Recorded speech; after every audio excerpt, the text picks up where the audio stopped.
नमस्कार फ्रेंड्स, आपका एक बार फिर स्वागत है आज की नई वीडियो में। इकाई नंबर 3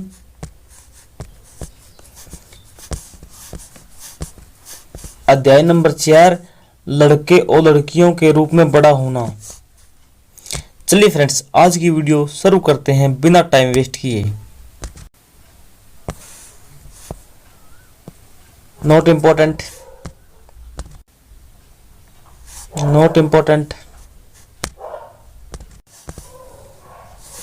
1920 के दशक में समोआ द्वीप में बच्चों का बड़ा होना। समोआ द्वीप कहाँ पर, पहले तो याद रखिए, समोआ द्वीप प्रशांत महासागर के दक्षिण में स्थित है। समोआ द्वीप पर 1920 में एक रिपोर्ट पेश की गई, अनुसंधान रिपोर्ट। इसमें बताया गया था कि आज भी बच्चे वहाँ स्कूल नहीं जाते हैं। यहाँ के लोगों का मुख्य कार्य क्या होता है? मछली पकड़ना। और जो किशोर बच्चे होते हैं वो भी क्या करते हैं? दूर दूर यात्रा पर मछली पकड़ने जाते हैं। छोटे बच्चे जब चलना शुरू कर देते हैं तो उनकी माताएं हैं जो, या बड़े लोग, माता पिता या दादा दादी, बड़े लोग उनकी देखभाल करना बंद कर देते हैं। उनकी देखभाल अब कौन करेगा? जो उनसे बड़े बच्चे हैं, जिनकी खुद की उम्र भी कितनी है, 5 या 6 साल होती है। जब लड़का 9 साल का हो जाता था समोआ द्वीप में, तो क्या हम काम करता था? मछली पकड़ने लगता था या नारियल के पेड़ उगाने लग जाता था। और लड़कियां जब 14 साल की हो जाती थी, तब लड़कियां भी क्या करती थी? मछलियां पकड़ती थी और बागानों में काम करती थी।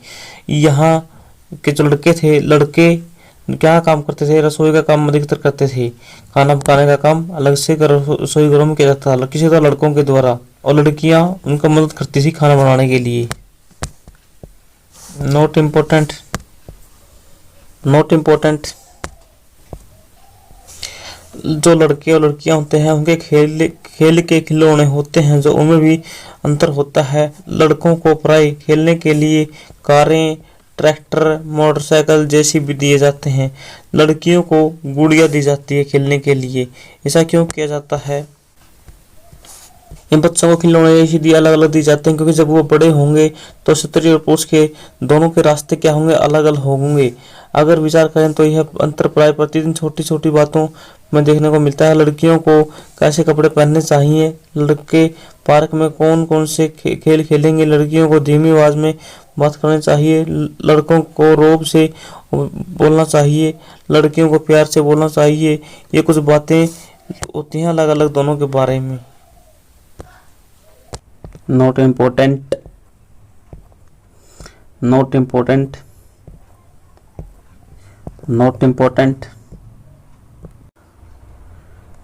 यहाँ पर ये बात बताई गई है कि जो महिलाएं घर के काम करती हैं उन कामों की कोई इज्जत नहीं करता, उन कामों को कोई महत्व नहीं देता है, और उन कामों के ना कोई पैसा मिलता है, और काम सब फ्री में किए जाते हैं। लेकिन समाज में इन कामों की इज्जत नहीं की जाती क्योंकि इसे कोई पैसा नहीं दिया जाता, कोई पैसा नहीं मिलता।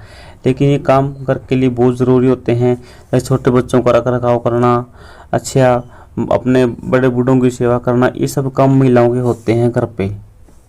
लेकिन इन काम का कोई पैसा नहीं मिलता उनको। ये घर के कार्य के बारे में बताया गया है, कोई इम्पोर्टेंट नहीं है, यहाँ से एग्जाम में कोई प्रश्न नहीं आएगा। नोट इम्पोर्टेंट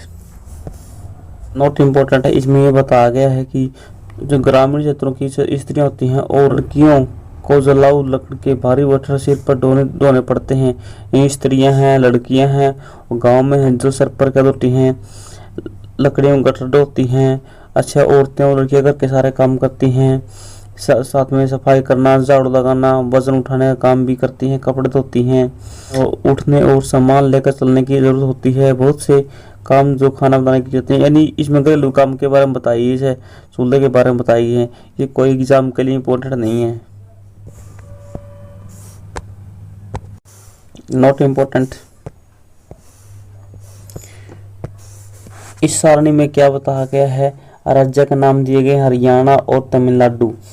स्त्रियों का वेतन सहित घंटे का काम 23 घंटे काम करती है हरियाणा की महिलाएं, 19 घंटे काम करती हैं तमिलनाडु की महिलाएं। स्त्रियों के अनैतिक घरेलू काम के घंटे प्रति, जो घरेलू काम के लिए महिला लगी होती है, घंटे कितने होते हैं प्रति सप्ताह? 30 और तमिलनाडु के 35। स्त्रियों के कुल काम के घंटे कोई घंटे नहीं होते, दिन रात लगी रहती हैं।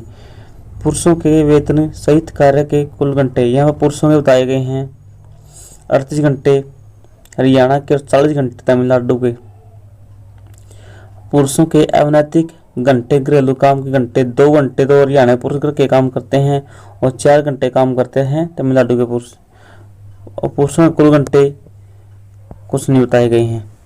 यानी यहाँ पर यह बताया गया कि महिलाएं कितने घंटे काम करती, पुरुष कितने घंटे काम करते हैं। महिलाओं का काम और समानता नॉट इम्पोर्टेंट।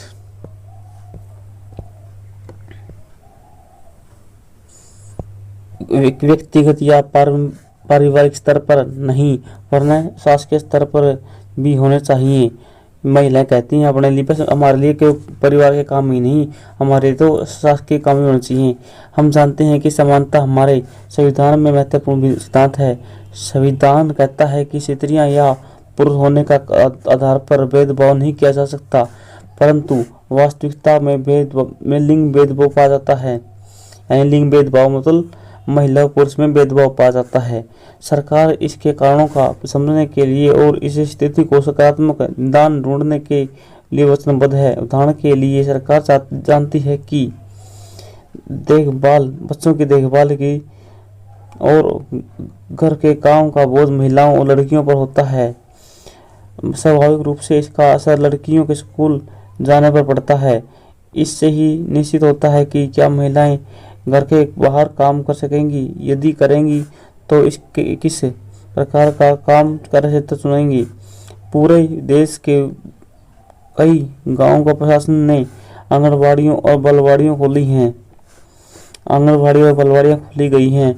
शासन के एक कानून बनाया गया जिसके तहत यदि किसी संस्था में महिला कर्मचारियों की संख्या 30 से अधिक है तो वैधानिक रूप से वहाँ बालवाड़ी यानी क्रेश होगी। जहाँ पर महिलाओं की संख्या, कोई ऑफिस है या कोई काम है जहाँ पर महिलाओं की संख्या 30 से अधिक है तो वहाँ पर बालवाड़ी खोली जाएगी। बालवाड़ी में क्या होता है, बच्चों को खिलाने के लिए रखने के लिए एक महिला होती है।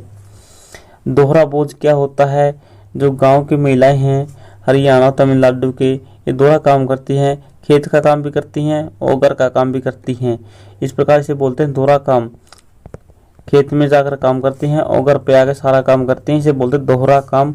कहाँ पर होता है, हरियाणा तमिलनाडु की महिलाएं करती हैं।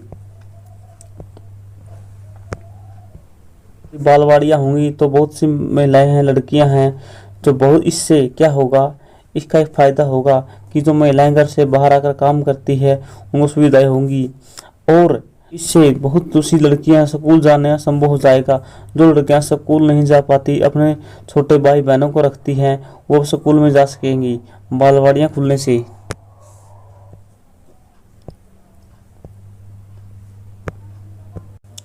Not important.